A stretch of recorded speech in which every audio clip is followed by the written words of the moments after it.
Sekolah Kristen Generasi Unggul Banjarmasin hadir untuk menjadi partner orang tua dalam mempersiapkan masa depan anak dengan konsep pendidikan berkarakter unggul.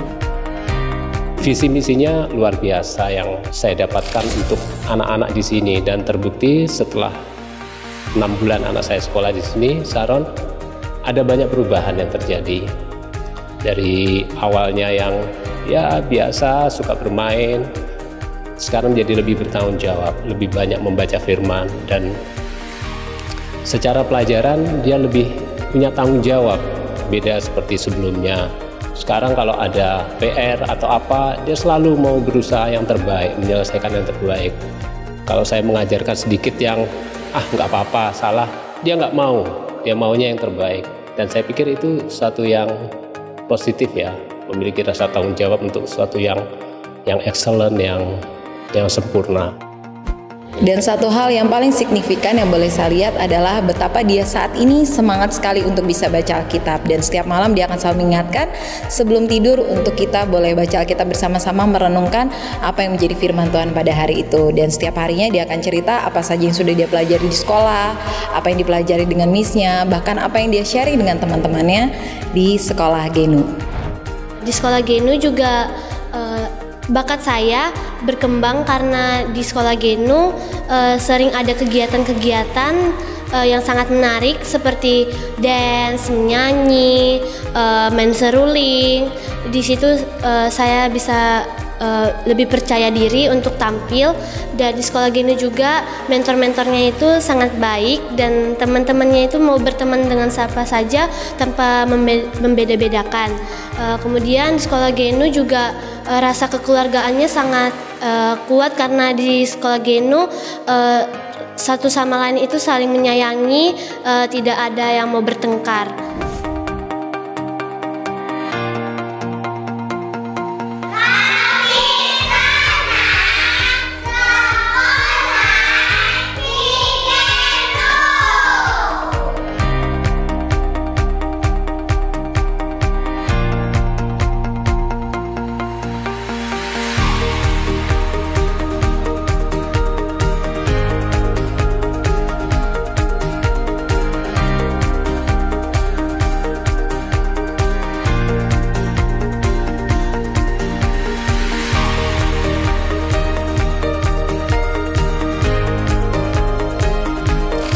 Pendaftaran dibuka untuk tingkat PGTK, SD, dan SMP. Segera daftarkan putra-putri Bapak dan Ibu, tempat terbatas.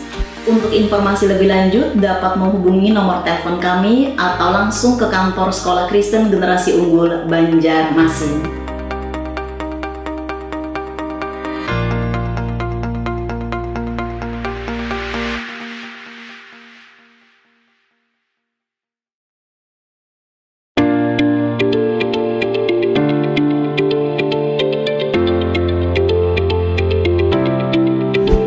Shalom, kami Sekolah Kristen Generasi Unggul Banjarmasin membuka lowongan pekerjaan untuk guru dengan kualifikasi pendidikan sebagai berikut.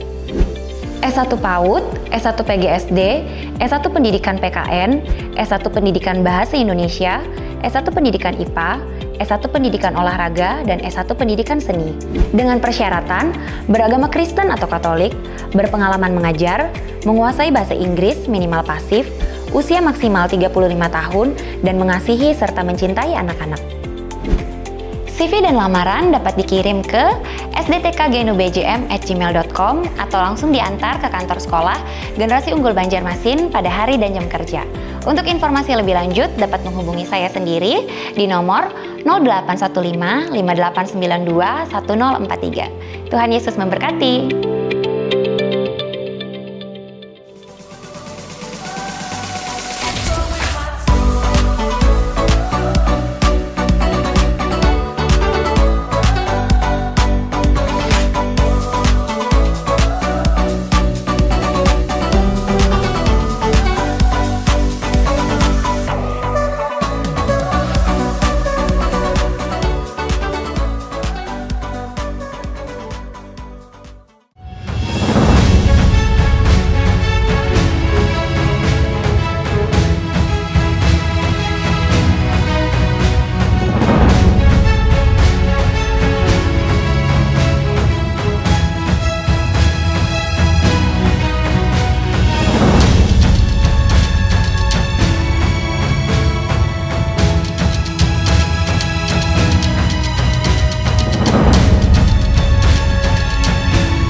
Shalom umat Tuhan yang dikasihi Tuhan, pada saat ini, biarlah saat ini kita dapat merasakan hadirat Tuhan nyata dalam setiap hidup kita.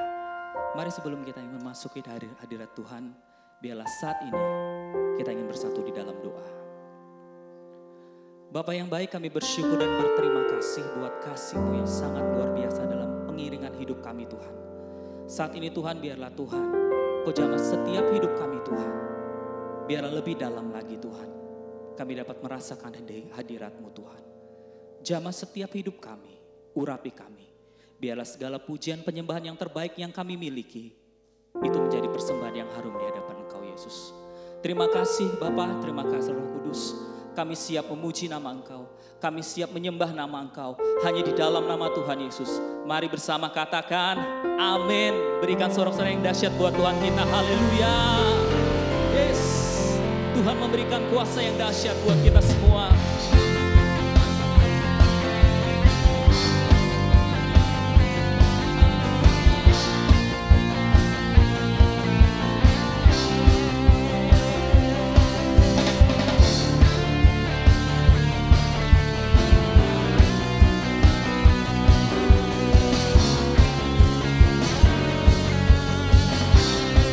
Mari bersama katakan, diberi kuasa Raja mulia, menaklukkan musuh di bawah kaki. Ku pakai kuasa dari Raja mulia. Bila Allah ada bersamaku, siapa jadi lawanku? Sungguh besar, sungguh besar Kau Tuhanku, Engkau perisai hidupku. Ku berdiri dengan iman, iman dalam Yesus Tuhan. Kau yang memberi kemenangan, ku bersorak merayakan. Terpujilah Engkau Raja segala raja. Haleluya. Kau memberikan kuasa yang dahsyat bagi kami semua Yesus. Haleluya. Mari katakan, ku diberi kuasa dari Raja mulia, menaklukkan musuh di bawah kakiku. Ku pakai kuasa dari Raja mulia. Bila Allah ada bersamaku, siapa jadi lawanku? Sungguh besar Kau Tuhanku, Engkau perisai hidupku. Ku berdiri dengan iman, iman dalam Yesus Tuhan. Kau yang memberi kemenangan, ku bersorak merayakan. Terpujilah Engkau Raja segala raja. Sungguh besar Kau Tuhanku, Engkau perisai hidupku. Ku berdiri dengan iman, iman dalam Yesus Tuhan. Kau yang memberi kemenangan, ku bersorak merayakan. Terpujilah Engkau, terpujilah Engkau. Mari katakan, terpujilah Engkau Raja segala raja. Haleluya. Yesus terpuji di atas segala raja. Kami mau bersorak bagi Kau Yesus. Haleluya. Oh, Yesus Tuhan, berikan sorak-sorai yang dahsyat buat Tuhan. Haleluya. Yes. Terima kasih Tuhan. Oh, Yesus Tuhan.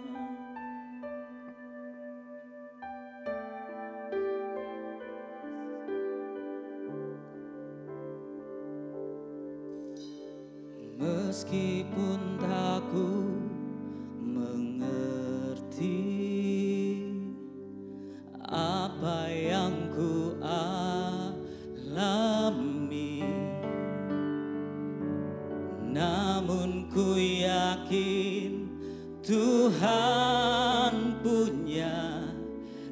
rancangan terbaik. Pertolonganku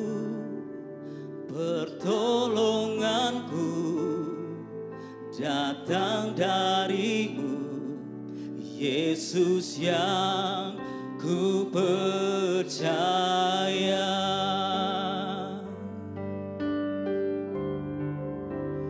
Yang tak mungkin bagiku, semua mungkin bagimu. Haleluya. Hanya Engkaulah jawaban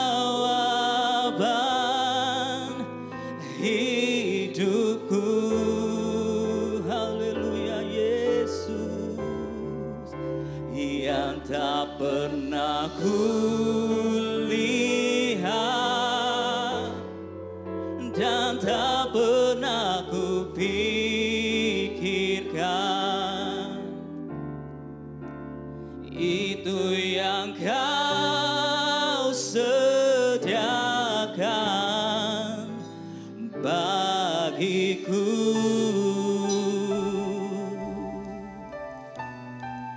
Oh Jesus,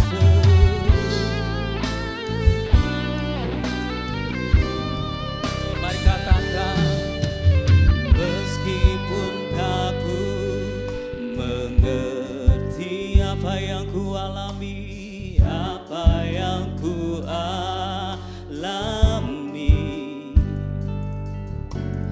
namun ku yakin Tuhan punya rancangan terbaik. Pertolonganku datang darimu, Yesus yang ku percaya. Yang tak mungkin bagiku, semua mungkin bagimu. Hanya Engkaulah jawaban hidupku. Yang tak pernah kulihat, yang tak pernah kulihat dan tak pernah kupikirkan. Itu yang Kau sediakan bagiku. Haleluya. Kau sediakan bagi setiap hidup kami Yesus. Kini saatnya kami bersyukur dan berterima kasih memiliki Allah seperti-Mu Tuhan. Haleluya Jesus. Terima kasih Tuhan. Amin Jesus. Mari semua katakan haleluya. Yang tak mungkin bagiku, semua mungkin bagimu. Hanya Engkau Yesus, hanya Engkaulah jawaban hidupku. Yang tak pernah kulihat, yang tak pernah kulihat dan tak pernah kupikirkan. Itu yang Kau sediakan bagiku. Itu yang Kau sediakan Yesus. Itu yang Kau sediakan bagiku. Itu yang Kau sediakan Yesus. Itu yang Kau sediakan bagiku. bagiku. Oh, terima kasih Yesus Tuhan. Haleluya.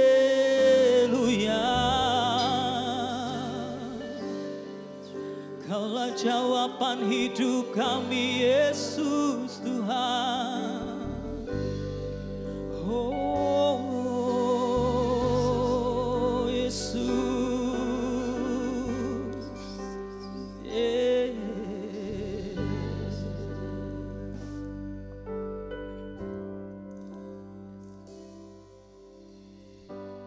Dancing my soul, my Savior God, to Thee.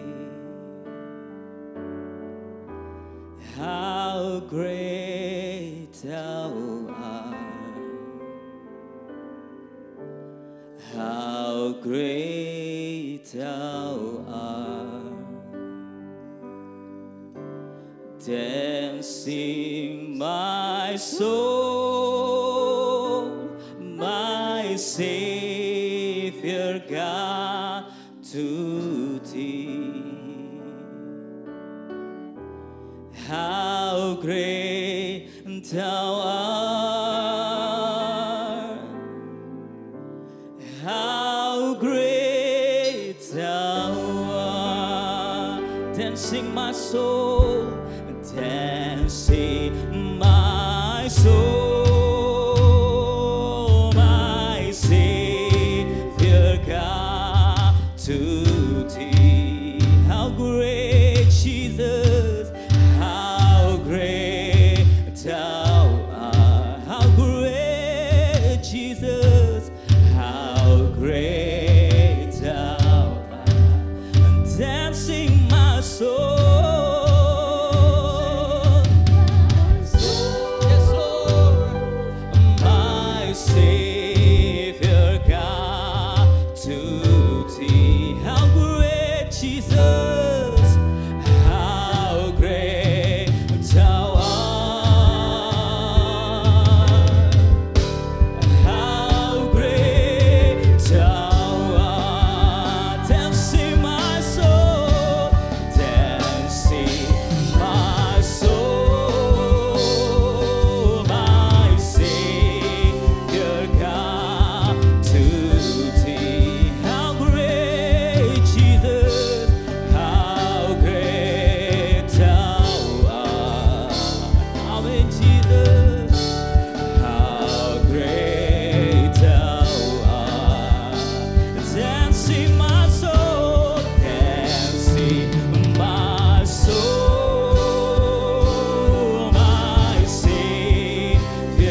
Shalom warga kerajaan, saya sampaikan minggu yang lalu bagaimana kita tidak bisa berperang tanpa punya strategi.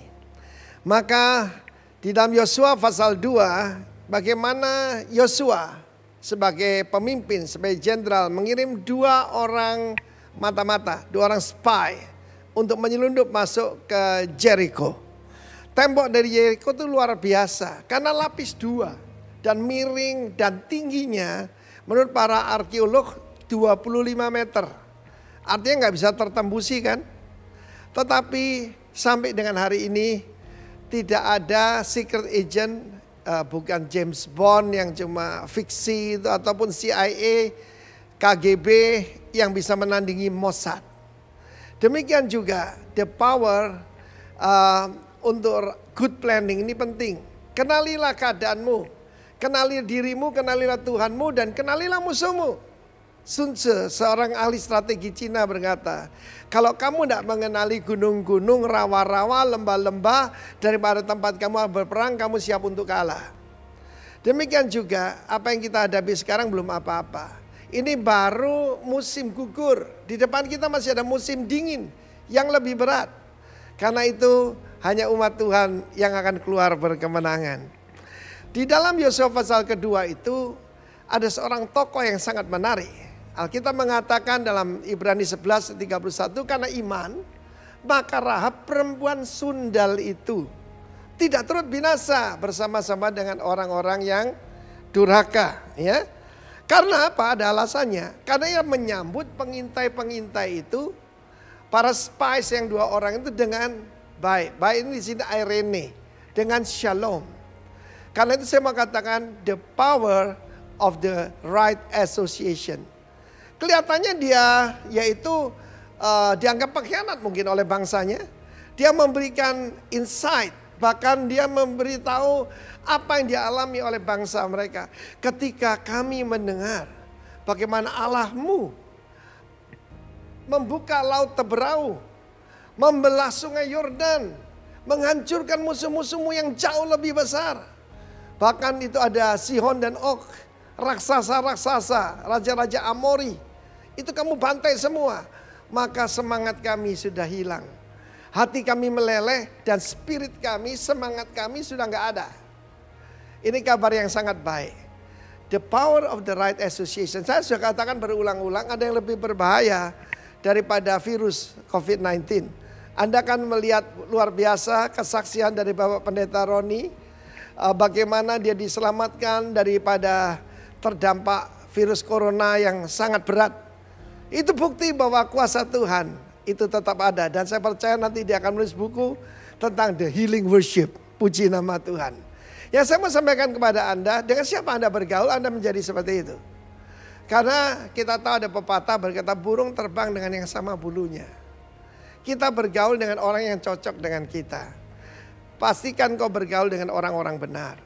Kita melihat bagaimana Rahab merubah seluruh hidupnya. Bahkan dia tercatat di dalam silsilah daripada Yesus Kristus, daripada King David. Karena salah satu pengintai yang dia selamatkan itu dari catatan sejarah-sejarah itu adalah Salmon.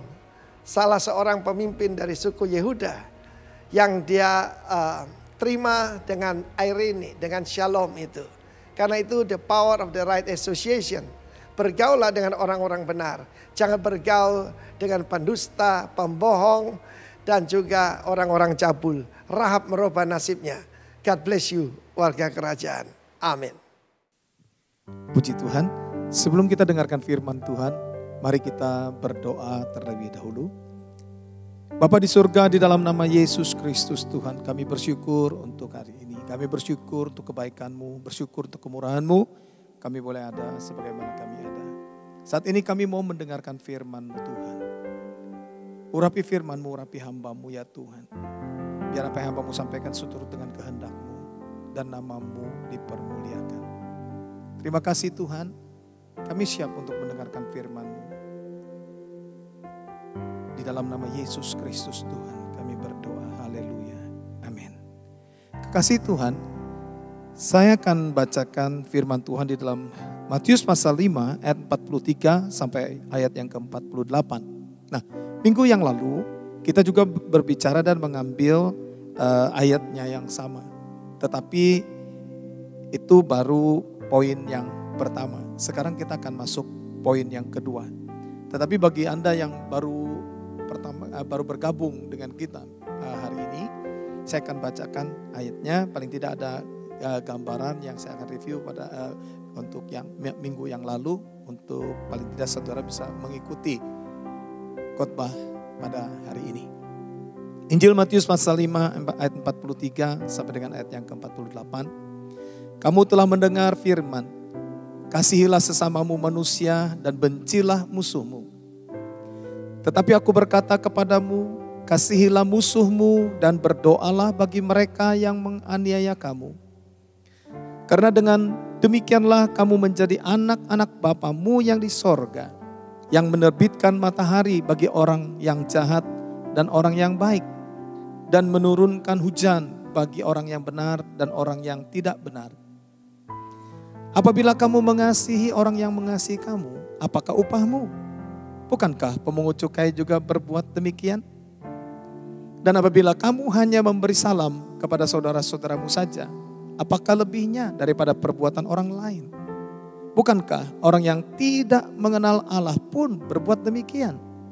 Perhatikan ayat yang ke-48. Karena itu haruslah kamu sempurna, sama seperti Bapamu yang di sorga adalah sempurna. Nah, kekasih Tuhan, ayat yang ke-48 ini kita tidak bisa tolak. Dan kita tidak bisa pilih-pilih, kita tidak bisa berkata, mana mungkin kita bisa sempurna seperti Bapa di sorga. Minggu yang lalu, sekilas saya review bahwa kita bisa sempurna seperti Bapa di sorga, karena ini adalah goal akhir kita. Ini adalah target kita untuk sampai ke sorga. Ya, target kita untuk tiba di rumah Bapa. Karena kita tidak mungkin bisa tiba atau sampai ke sorga tanpa sempurna sama seperti Bapa. Nah, minggu yang lalu bagaimana supaya kita bisa sempurna sama seperti Bapa di sorga? Apa patronnya? Apa contohnya? Supaya kita bisa hidup seperti yang Bapa kehendaki. Nah, ternyata melalui firman Tuhan di dalam, saya ulangi lagi, yaitu di dalam Yohanes pasal 14 ayat 8 sampai dengan ayat 11. Yohanes pasal 14 ayat 8 sampai dengan ayat yang ke-11. Kata Filipus kepadanya, Tuhan, tunjukkanlah Bapa itu kepada kami, itu sudah cukup bagi kami. Kata Yesus kepadanya, telah sekian lama aku bersama-sama kamu Filipus, namun engkau tidak mengenal aku. Barang siapa telah melihat aku, ia telah melihat Bapa. Saya ulangi, barang siapa telah melihat aku, ia telah melihat Bapa. Bagaimana engkau berkata, tunjukkanlah Bapa itu kepada kami? Tidak percayakah engkau bahwa aku di dalam Bapa dan Bapa di dalam aku? Apa yang aku katakan kepadamu tidak aku katakan dari diriku sendiri, tetapi Bapa yang diam di dalam aku, dialah yang melakukan pekerjaannya. Percayalah kepadaku bahwa aku di dalam Bapa dan Bapa di dalam aku. Atau setidak-tidaknya percayalah karena pekerjaan-pekerjaan itu sendiri. Kekasih Tuhan, kita tahu bahwa Yesus itu adalah firman Allah. Dengan kata lain begini, Allah berfirman, segala sesuatu itu dijadikan melalui firman-Nya Allah, melalui perkataannya Allah. Segala sesuatu tidak mungkin terjadi tanpa Allah berfirman, tanpa Allah mencipta dengan perkataannya, dengan firman-Nya. Nah, kemudian firman-Nya inilah yang menjadi manusia dan tinggal di dalam tubuh yang namanya Yesus. Dan Bapak, jadi saudara yang dikasihi Tuhan, bagi Allah tidak ada yang mustahil. Kalau Allah jadi manusia tidak heran. Kita tidak heran Allah kok bisa jadi manusia. Tetapi yang keterlaluan, yang heran itu adalah kalau manusia mau jadi Allah. Itu yang kebangetan. Jadi kalau Allah jadi manusia tidak sulit kok bagi dia. Nah, oleh sebab itu Tuhan Yesus katakan, tidak percayakah engkau bahwa aku di dalam Bapa dan Bapa di dalam aku? Jadi dengan kata lain, kita melihat Yesus berarti kita melihat Bapa. Dan berarti Matius pasal 5 ayat yang ke-48 tadi yang dikatakan bahwa kamu harus sempurna. Ya. Ayat 48, kamu harus sempurna. Harus sempurna, mau tidak mau harus sempurna. Sama seperti Bapa di sorga yang adalah sempurna. Jadi kekasih Tuhan, bagaimana kita bisa melangkah untuk supaya sempurna? Ya hidup seperti Yesus hidup di dunia ini. Yaitu di dalam 1 Yohanes pasal 2 ayat yang ke-6. Saya review kembali sedikit. Di mana dikatakan barang siapa mengatakan bahwa ia ada di dalam dia. Yaitu ia ada di dalam dia. D-nya huruf besar yaitu di dalam Yesus. Ia wajib hidup sama seperti Kristus hidup. Nah ini contoh, ini pola. Makanya Tuhan Yesus berkata, aku sudah meninggalkan teladan bagi kamu untuk kamu melakukannya. Jadi sebenarnya kita bisa belajar dari Tuhan Yesus yang adalah firman Allah yang datang dari yang menjadi daging. Dia berkata-kata, ya sudah ikuti aja apa yang dia katakan karena dia firman Allah sendiri. Firman Tuhan berkata, dia difitnah, dia tidak membalas dengan fitnah. Dia dicaci maki, dia tidak membalas dengan caci maki. Bahkan kelebihannya yang sampai dikatakan harus sempurna seperti Bapa yang ada sempurna. Alkitab katakan Allah itu kasih. Tapi kasih bukan Allah. Artinya saudara dikasih Tuhan, di dalam Allah ada kasih. Nah minggu yang lalu saya berbicara bahwa yang pertama adalah bahwa di dalam kasih ada belas kasihan. Itu yang pertama. Tetapi yang saya mau sampaikan juga di sini adalah ada 4 jenis kasih. Sebelum saya teruskan, ada 4 jenis kasih. Tetapi biasanya di dalam perjanjian baru biasa dipakai hanya 2 saja. Umumnya. Yang pertama adalah agape atau agapau. Kasih yang tertinggi dan nilainya ini karena di dalamnya ada kasih ilahi. Dan kasih ini hanya dimiliki oleh orang yang sudah menerima kasih sejati di dalam Kristus. Boleh dikatakan hanya orang yang sudah menerima kasih agape dalam dirinya lah yang dapat mengimpartasikan kasih sejati ini kepada sesamanya. Kasih agape akan membuat segala sesuatu indah dan murni. Dan kasih agape ini tidak ada unsur-unsur politiknya, ya, tidak ada. Ya kasih dia mengasihi apa adanya, tidak ada tuntutannya dan tidak ada maksud-maksud tertentu. Kasih seperti dan kasih ini sebenarnya hanya dimiliki oleh Bapa. Kasih Allah, kasih ilahi yang tidak menuntut, mengasihi, menerima apa adanya. Jadi orang yang sudah menerima kasih Kristus pasti dia dapat melakukan dan melakukan seperti yang juga Tuhan lakukan. Kasih tanpa menuntut, kasih tidak menuntut imbalan, kasih tidak menuntut bayaran, kasih dengan tulus karena ada kasih ilahi di dalamnya. Yang kedua adalah pilia atau pilio. Ini adalah kasih persaudaraan yang di dalamnya ada kasih kesetiakawanan. Itu misalnya salah satu contoh di dalam Ibrani pasal 13 ayat 1. Nah, kasih yang mendasari hubungan teman ini juga sifatnya tidak stabil. Ya, tidak stabil buktinya bisa dapat terjadi permusuhan antar teman dekat sekalipun memiliki kasih teman dekat tapi bisa berselisih. Bisa berselisih. Itu ada kasih pilio. Ya, istilahnya tidak ada teman yang abadi, tidak ada musuh yang abadi, katanya seperti itu. Yang ketiga adalah kasih storge, tulisnya storge, yaitu kasih karena ikatan darah. Misalnya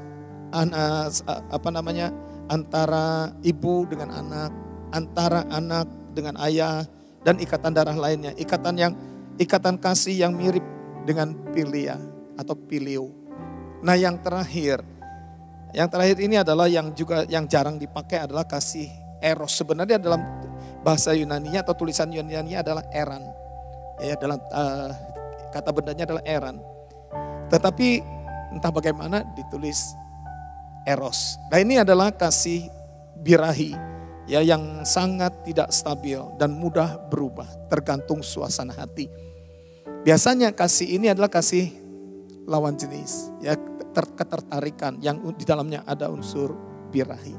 Nah saudara yang dikasihi Tuhan, di dalam perjanjian baru yang diterjemahkan dalam bahasa Yunani, hanya 2 kasih ini yang sering dipakai.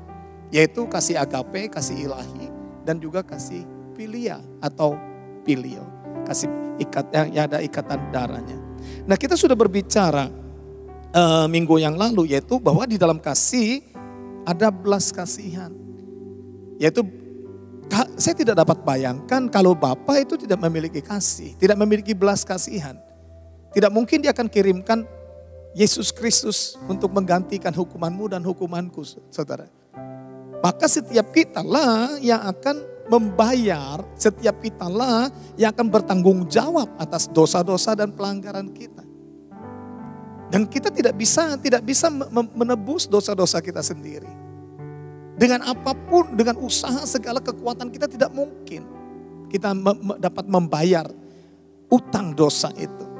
Nah, oleh kemurahan Tuhan, Bapa di sorga mengutus firman-Nya yang juga disebut sebagai putra atau anak Allah.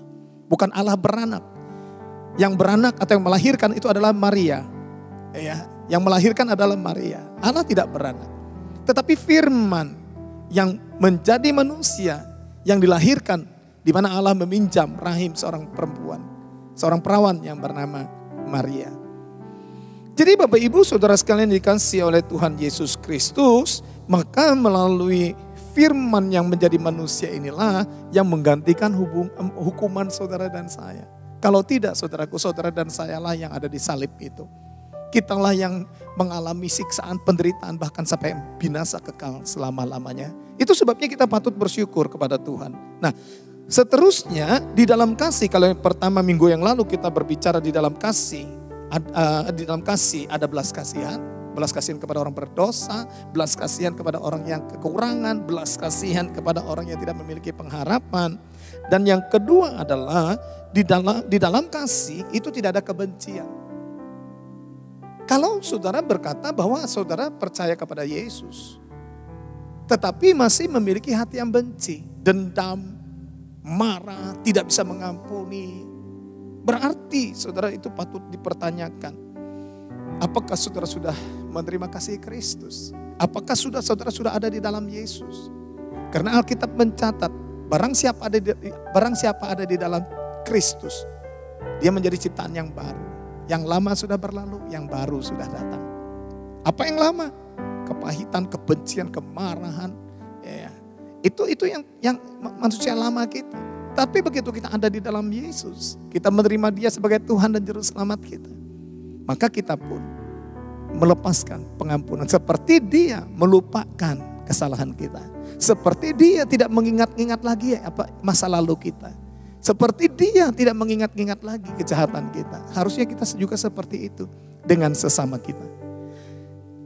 Satu kali Tuhan Yesus memberikan satu contoh. Ada orang yang berhutang 10.000 talenta. Dibawa ke pengadilan.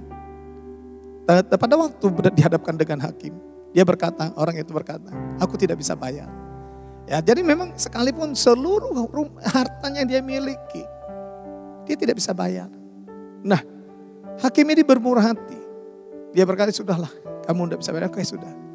Nah tetapi masalahnya begitu orang ini dilepaskan, dibebaskan dari utang-utangnya. Kemudian keluar dari ruang persidangan, dia ketemu saudaranya yang berhutang 100 talenta. 100 dinar. Itu jauh sekali, mungkin hitungannya triliun dengan jutaan. Langsung pada waktu ketemu dia pegang leher saudaranya itu, baju leher saudaranya. Kamu bayar enggak utang? Cuma 100 talenta. Sedangkan dia utang 10.000 talenta, tidak bisa bayar. Sekalipun hartanya apapun yang ada padanya, tidak mungkin bayar. Dan dia mendapatkan belas kasihan dari sang raja, dari hakim. Saudara yang dikasihi Tuhan, pada waktu orang lihat orang yang sudah diampuni, sudah dibebaskan utangnya 10.000 talenta ini. Tapi begitu ketemu saudaranya yang hanya utang 100 dinar.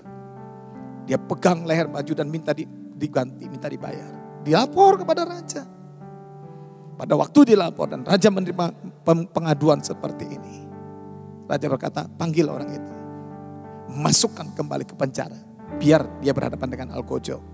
Saudara tahu? Algojo bisa berbicara tentang sakit penyakit, bisa berbicara tentang kanker, bisa berbicara tentang penderitaan. Masuk ke dalam penjara, artinya tidak terlepas. Berada di ruangan yang terkurung, seperti tidak memiliki harapan, seperti tidak memiliki masa depan, seperti tidak ada kebebasan. Makanya orang yang menyimpan sakit hati, orang yang menyimpan kebencian, orang yang menyimpan dendam, dengar baik-baik kekasih Tuhan, biasanya selalu mengidap penyakit kanker. Karena apa? Dendam, sakit hati, kebencian itu berubah menjadi daging. Ayo lepaskan pengampunan seperti Tuhan sudah mengampuni engkau dan saya. Kita tidak bisa menebus dosa kita. Sekalipun tubuh ini dibakar. Tidak bisa, tidak cukup. Nah, kita diampuni hanya karena anugerah. Nah, oleh sebab itu kalau saudara tidak mau mengampuni, saya bacakan ayatnya. Di dalam Injil Matius pasal 6 ayat 14 dan ayat yang ke-15. Matius pasal 6 ayat 14 dan 15. Karena jikalau kamu mengampuni kesalahan orang, Bapamu yang di sorga akan mengampuni kamu juga. 15, tetapi jikalau kamu tidak mengampuni orang, Bapamu juga tidak akan mengampuni kesalahanmu. Ini yang ngomong Tuhan Yesus loh. Nah, bagaimana kita bisa bisa masuk sorga? Bagaimana kita bisa sempurna sama seperti Bapa yang adalah sempurna? Bapa mengampuni. Bapa penuh dengan kasih, mengampuni saudara dan saya. Dan dia lupakan masa lalu kita.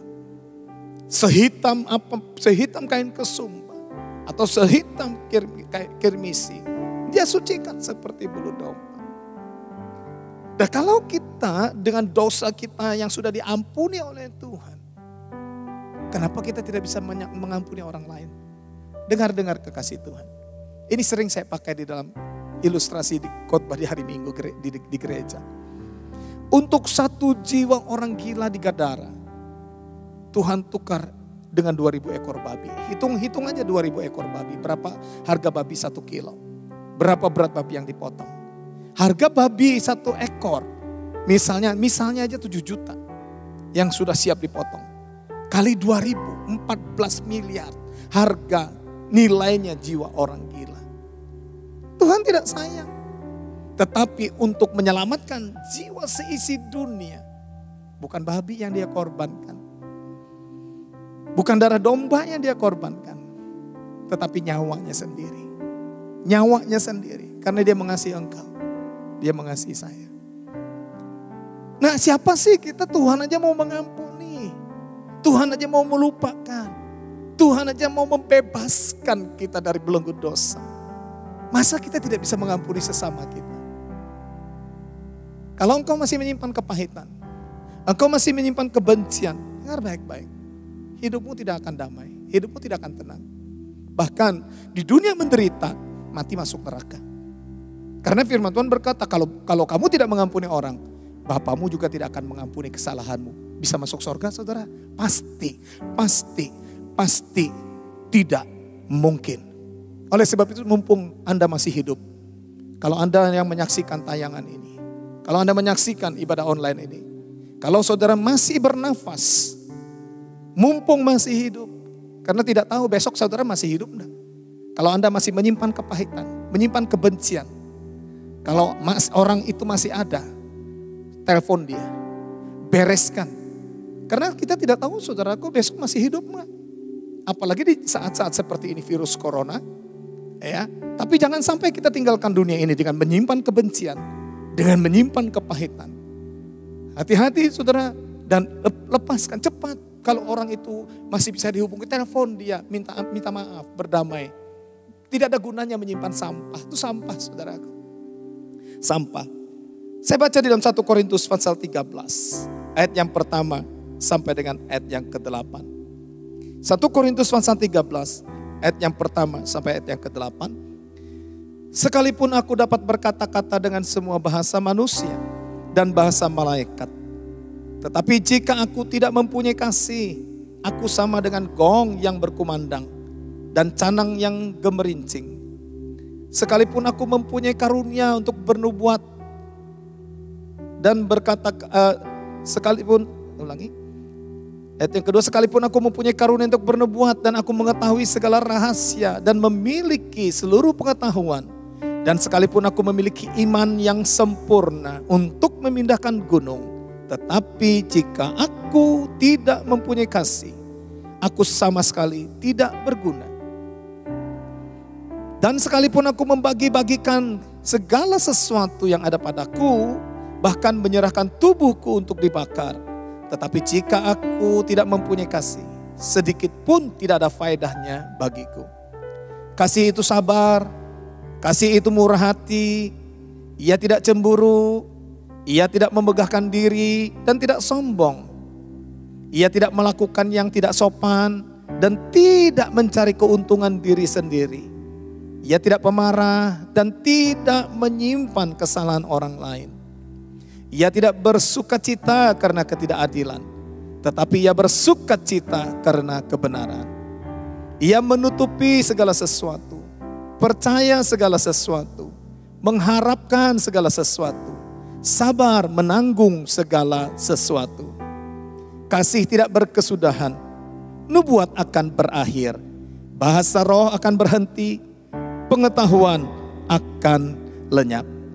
Sebab pengetahuan kita tidak lengkap dan nubuat kita tidak sempurna. Itu sebabnya Bapak Ibu Saudara sekalian dikasihi Tuhan, segala karunia roh yang Anda dapatkan, kalau tidak melepaskan pengampunan, atau dengan kata lain Anda masih menyimpan kebencian, kepahitan, tidak bisa mengampuni orang lain. Dengar baik-baik saya sampaikan. Walaupun Anda memiliki karunia-karunia Roh Kudus, tetapi semuanya sia-sia, tidak ada gunanya. Makanya Tuhan Yesus pernah berkata begini, pada hari-hari terakhir nanti orang akan datang kepadaku dan berkata, Tuhan, Tuhan, bukankah kami telah bernubuat demi namamu, mengusir setan-setan demi namamu, dan mengadakan tanda-tanda mujizat demi namamu? Apa yang Tuhan katakan?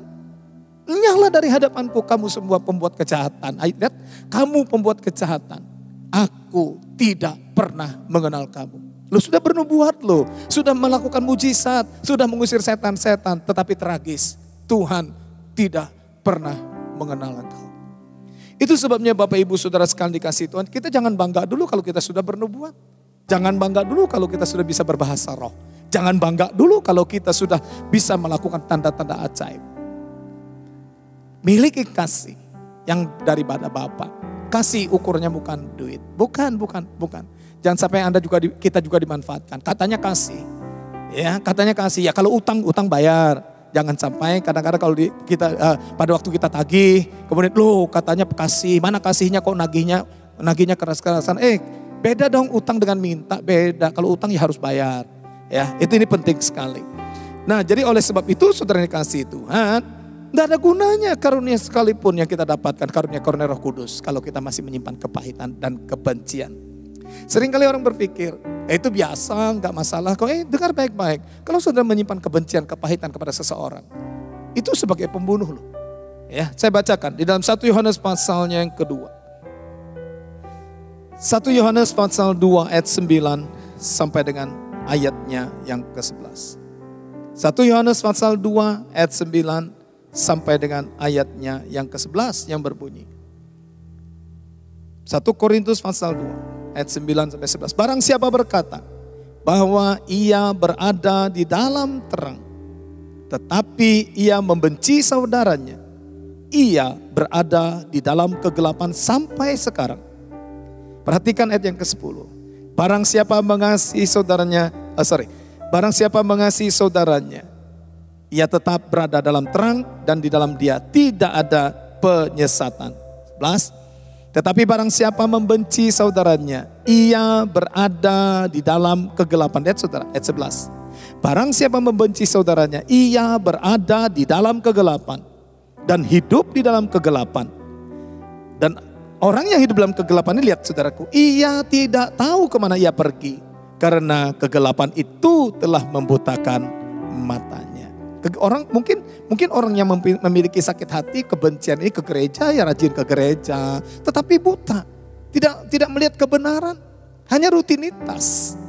Itu sebabnya kekristenannya pun hanya jatuh bangun, tidak ada sesuatu yang membuat gairah untuk sungguh-sungguh melayani Tuhan, mengasihi Tuhan. Mari saudara dikasih Tuhan, jangan sampai menyimpan kepahitan, kebencian kepada seseorang.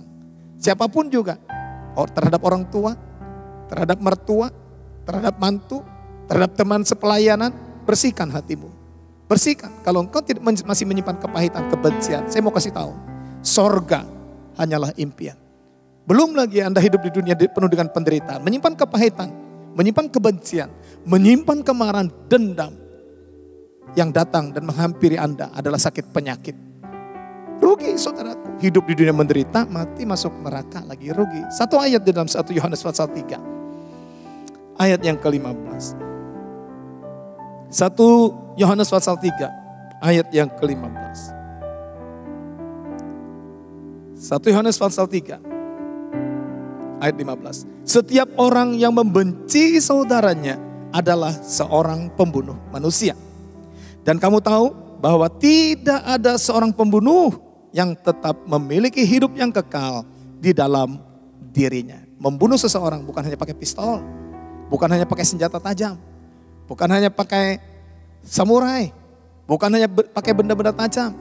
Tapi engkau membenci seseorang. Pada waktu Anda membenci seseorang, Alkitab katakan Anda adalah seorang pembunuh manusia. Dan pembunuh tidak mendapat bagian dalam kerajaan Allah. Mari selagi ada kesempatan yang Tuhan beri, berdamai.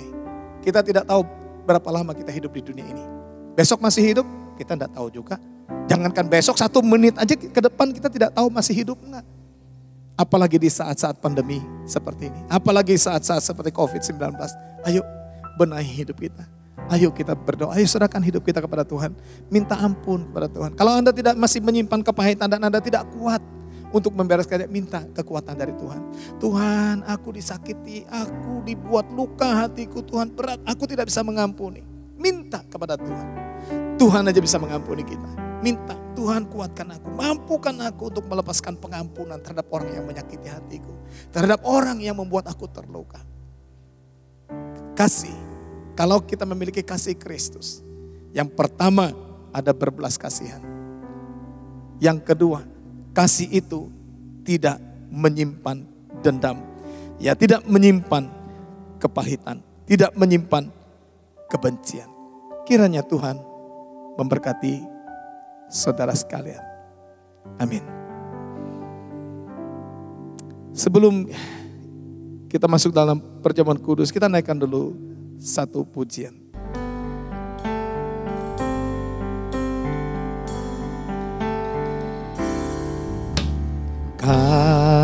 Kasih pasti lemah lembut, kasih pasti memaafkan, kasih pasti murah hati, kasih-Mu, kasih-Mu Tuhan. Kasih pasti lemah lembut, kasih pasti memaafkan, kasih pasti murah hati, kasih-Mu, kasih-Mu Tuhan. Ajarilah kami ini saling mengasihi, ajarilah kami ini saling mengampuni, ajarilah kami ini kasih-Mu ya Tuhan, kasih-Mu kudus tiada batasnya. Kita naikkan kembali pujian ini. Kasih pasti lemah lembut, kasih pasti memaafkan, kasih pasti murah hati, kasih-Mu, kasih-Mu Tuhan. Ajarilah kami ini saling mengasihi. Ajarilah kami ini saling mengampuni. Ajarilah kami ini kasih-Mu ya Tuhan. Kasih-Mu kudus tiada batasnya. Ajarilah kami ini saling mengasihi. Ajarilah kami ini saling mengampuni. Ajarilah kami ini kasih-Mu ya Tuhan. Kasih-Mu kudus tiada batasnya. Kasih-Mu kudus tiada batasnya. Kasih-Mu kudus tiada batasnya. Mari kita berdoa. Engkau memberkati roti dan anggur yang ada di depan kami Tuhan. Tumpangkan tangan-Mu atasnya. Sehingga pada waktu kami bersekutu dengan tubuh dan darah-Mu, kami menikmati segala kebaikan Tuhan. Iman kami dibangkitkan dan kami semakin intim dengan Tuhan. Melalui berkat perjamuan kudus ini yang lemah dikuatkan. Yang putus asa diberikan pengharapan yang baru. Dan yang sakit oleh bilur-bilur Tuhan Yesus sudah disembuhkan, sudah disembuhkan, sudah disembuhkan. Bapa terima kasih. Kami siap untuk bersekutu dengan tubuh dan darah-Mu. Di dalam nama Yesus Kristus Tuhan. Haleluya. Amin. Mari saudara yang dikasihi Tuhan, sebelum kita ambil bagian dalam perjamuan kudus ini, kembali saya bacakan firman Tuhan. Supaya kita tidak salah dalam mengikuti perjamuan kudus. Sekali lagi saya katakan, melalui perjamuan kudus, kalau saudara percaya, saudara akan alami mujizat. Dan ini banyak yang terjadi saudara, bukan karena mistik. Bukan karena mistik, tapi karena iman percaya kita. Saya tidak tahu sakit saudara, saya tidak tahu masalah saudara. Tapi satu hal yang saya tahu, 1 Petrus pasal 2 yang ke-24. Oleh bilur-bilurnya, bilur-bilur Tuhan Yesus, kamu telah sembuh. Bukan akan sembuh, bukan mudah-mudahan sembuh, telah sembuh. Ayo bangkitkan iman saudara. Saya bacakan dalam 1 Korintus 11 dari ayat 27. Jadi barang siapa dengan cara yang tidak layak makan roti atau minum cawan Tuhan, ia berdosa terhadap tubuh dan darah Tuhan. Karena itu hendaklah tiap-tiap orang menguji dirinya sendiri. Dan baru sesudah itu ia makan roti dan minum dari cawan itu. Karena barang siapa makan dan minum tanpa mengakui tubuh Tuhan, ia mendatangkan hukuman atas dirinya. Sebab itu banyak di antara kamu yang lemah dan sakit, dan tidak sedikit yang meninggal. Kalau kita menguji diri kita sendiri, hukuman tidak menimpa kita. Amin.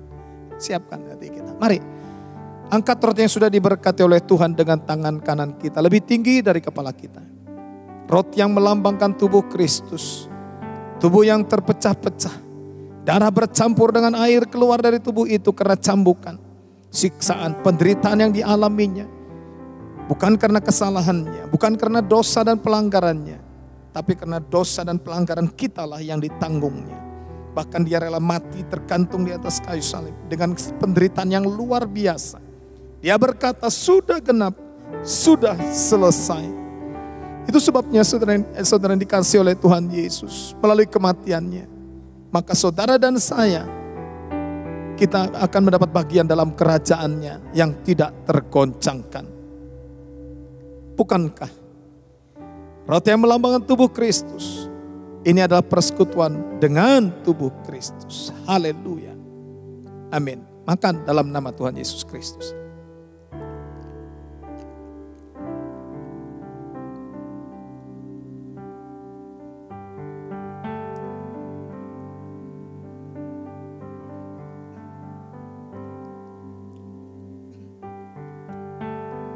Angkat cawan pengucapan syukur dengan tangan kanan kita lebih tinggi dari kepala kita. Taruh tangan kiri saudara di depan dada saudara. Firman Tuhan berkata, semua manusia telah berdosa dan telah kehilangan kemuliaan Allah. Upah dosa adalah maut, tetapi karunia Allah hidup yang kekal. Dia berfirman, marilah kita berperkara. Sekalipun dosamu merah seperti kirmisi, akan menjadi putih seperti salju. Sekalipun berwarna merah seperti kain kesumba, akan menjadi putih seperti bulu domba. Tidak ada seorang pun, tidak ada bahan pencuci di dunia ini yang dapat menyucikan, membersihkan dosamu dan dosaku, kecuali darah Yesus Kristus Tuhan. Bukan kacauan pengucapan syukur yang atasnya kita ucapkan syukur. Ini adalah persekutuan dengan darah Kristus. Haleluya. Amin. Minum dalam nama Tuhan Yesus Kristus.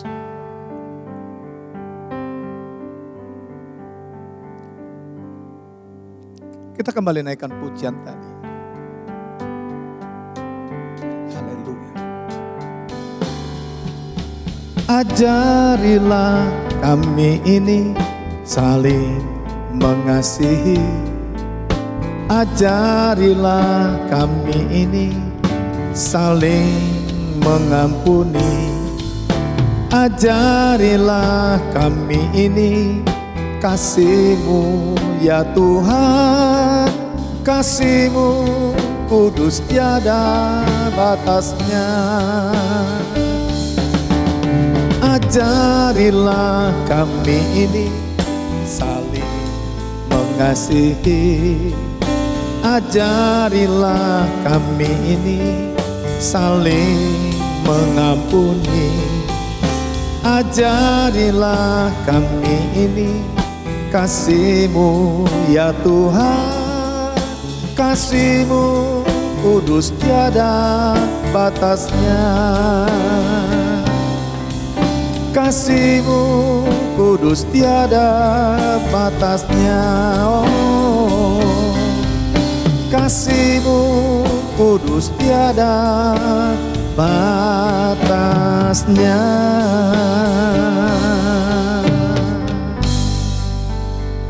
Mari kita berdoa. Bapa, terima kasih untuk kebaikan-Mu. Terima kasih buat kemurahan-Mu. Kami sudah memuji-muji Tuhan. Kami sudah menyembah Tuhan. Kami sudah mendengarkan firman-Mu, bahkan juga dalam persekutuan dengan tubuh dan darah-Mu.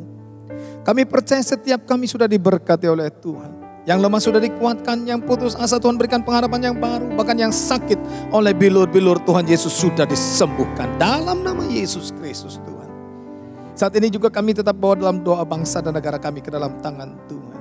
Biar Tuhan kiranya Engkau berkemurahan atas bangsa dan negara kami Indonesia. Biar kiranya Indonesia disembuhkan dari segala virus corona, wabah virus corona. Dalam nama Tuhan Yesus Kristus. Perekonomiannya juga dipulihkan di dalam nama Tuhan Yesus Kristus. Terima kasih Tuhan Yesus memberkati Pak Joko Widodo sebagai Presiden Republik Indonesia. Bapak Ma'ruf Amin sebagai Wakil Presiden Republik Indonesia. Biar Tuhan berikan hikmat kepada beliau berdua. Untuk mengambil sikap, tindakan, keputusan yang diambil seturut dengan kehendak dan rencana Tuhan. Karena kami percaya bahwa pemerintah adalah wakil Allah di muka bumi ini. Dan tidak ada pemerintah yang tidak dipilih oleh Allah. Itu sebabnya ya Tuhan, kami serahkan Presiden dan Wakil Presiden Republik Indonesia ke dalam tangan pemeliharaan Tuhan. Bersama dengan keluarga masing-masing. Biar Tuhan berikan kekuatan, kesehatan dan perlindungan-Mu ada atas mereka ya Tuhan. Demikian juga dengan Kabinet Kerja yang mendampingi Pak Jokowi. Yang mendampingi Presiden dan Wakil Presiden juga Tuhan memberkati. Bekerja dengan segenap hati. Bekerja dengan serius untuk mendukung terjadinya pemulihan atas Indonesia. Nama-Mu dipermuliakan. Sekali lagi juga kami berdoa untuk Kalimantan. Tuhan Engkau juga memulihkan. Engkau juga menyembuhkan dari segala virus. Daripada segala wabah virus corona. Memulihkan perekonomiannya. Khususnya Kalimantan Selatan, Kalimantan Tengah. Dalam nama Tuhan Yesus Kristus. Disembuhkan dari wabah virus corona. Dipulihkan ekonominya. Demi nama Yesus Kristus. Secara khusus kami berdoa untuk kota kami Banjarmasin. Banjarmasin Utara, Banjarmasin Selatan, Banjarmasin Barat, Banjarmasin Tengah, Banjarmasin Timur. Kami mohon belas kasihan-Mu ya Tuhan. Biar kiranya Kota ini juga disembuhkan dari segala wabah virus corona dan perekonomian juga dipulihkan di dalam nama Tuhan Yesus Kristus. Masyarakatnya, penduduknya diberkati oleh Tuhan, perekonomiannya juga dipulihkan demi nama Yesus Kristus Tuhan. Terima kasih Tuhan Yesus. Terima kasih. Terpujilah namamu kekal selama-lamanya sampai selama-lamanya. Pemerintah daerah juga Engkau memberkati Bapa, dari gubernur sampai wali kota, bupati, camat, lurah, RT, RW, RT, semua diberkati oleh Tuhan, diberikan hikmat dan tuntunan Tuhan. Bapak hamba serahkan jemaat-Mu baik di Banjarmasin, di Banjarbaru, Kota Baru, demikian juga Kuala Kapuas, Palangkaraya, Kuala Kurun. Sampit juga biar ada dalam perlindungan dan pemeliharaan Tuhan. Jemaatnya semua dipelihara oleh Tuhan.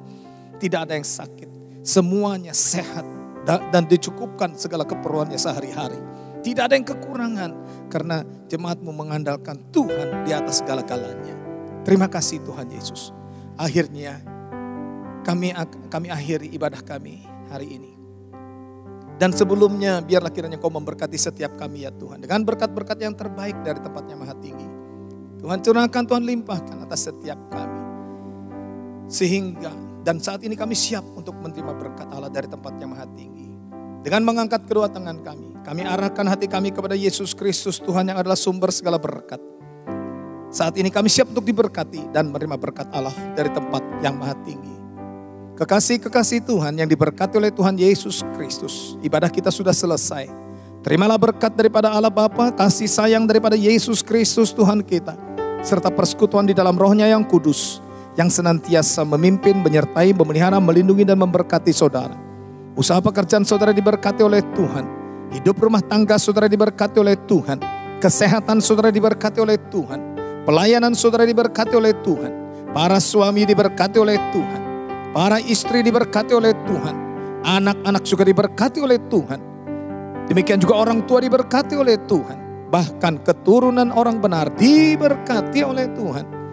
Dan anak cucu kita tidak akan pernah meminta-minta sedekah. Apapun yang saudara kerjakan melalui kedua tangan saudara. Karena saudara mengasihi Tuhan dengan segenap hati. Mencintai pekerjaan Tuhan dengan tulus hati. Dan menjadikan Tuhan Yesus sebagai satu-satunya sumber kehidupan saudara. Maka segala perkara dibuatnya berhasil. Yang percaya dan diberkati Tuhan. Percaya bahwa pertolongan Tuhan kita Yesus Kristus tidak pernah terlambat. Bersama-sama dengan saya berkata, amin, amin, amin. Tuhan Yesus memberkati saudara.